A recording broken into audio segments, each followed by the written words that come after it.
বর্ণাঢ্য আয়োজনের মধ্য দিয়ে সাতক্ষীরায় উদযাপিত হয়েছে দেশের জনপ্রিয় বেসরকারি টেলিভিশন চ্যানেল মাছরাঙা টেলিভিশনের 15তম প্রতিষ্ঠা বার্ষিকী।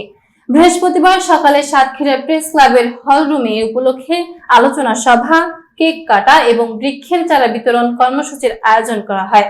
অনুষ্ঠানে সভাপতিত্ব করেন সাতক্ষীরা প্রেস ক্লাবের সভাপতি জি.এম. মনিরুল ইসলাম মিনি। অনুষ্ঠান সঞ্চালনা করেন মাছরাঙা টেলিভিশনের সাতক্ষীরা জেলা প্রতিনিধি মুস্তাফিজুর রহমান উজ্জ্বল।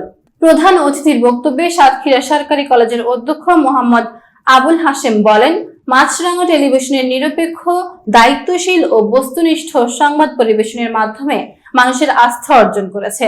এ সময় বিশেষ অতিথি হিসেবে উপস্থিত ছিলেন জেলা মহিলা বিষয়ক অধিদপ্তরের উপপরিচালক নাজমুন নাহার, জেলা তথ্য কর্মকর্তা জাহারুল ইসলাম টুটুল, সাবেক ফিফা রেফারি তৈয়ব হাসান বাবু, শিল্পী আবু আফফান রোজ বাবু, প্রেস ক্লাবের সাধারণ সম্পাদক মোহাম্মদ আব্দুল বারি, পরিবেশ সংগঠক কাজী আব্দুল সবুর সহ জেলার গণমাধ্যম, সাংস্কৃতিক ও সামাজিক সংগঠনের প্রতিনিধিরা।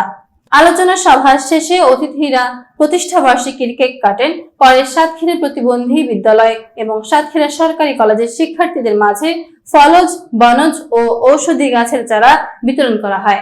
জেলা সাংবাদিক, শিক্ষক, শিক্ষার্থী, সুশীল সমাজ ও বিভিন্ন সামাজিক সাংস্কৃতিক সংগঠনের প্রতিনিধিদের স্বতঃস্ফূর্ত অংশগ্রহণে প্রাণবন্ত হয়ে ওঠে মাছরাঙা টেলিভিশনের 15তম প্রতিষ্ঠা বার্ষিকীর আয়োজন।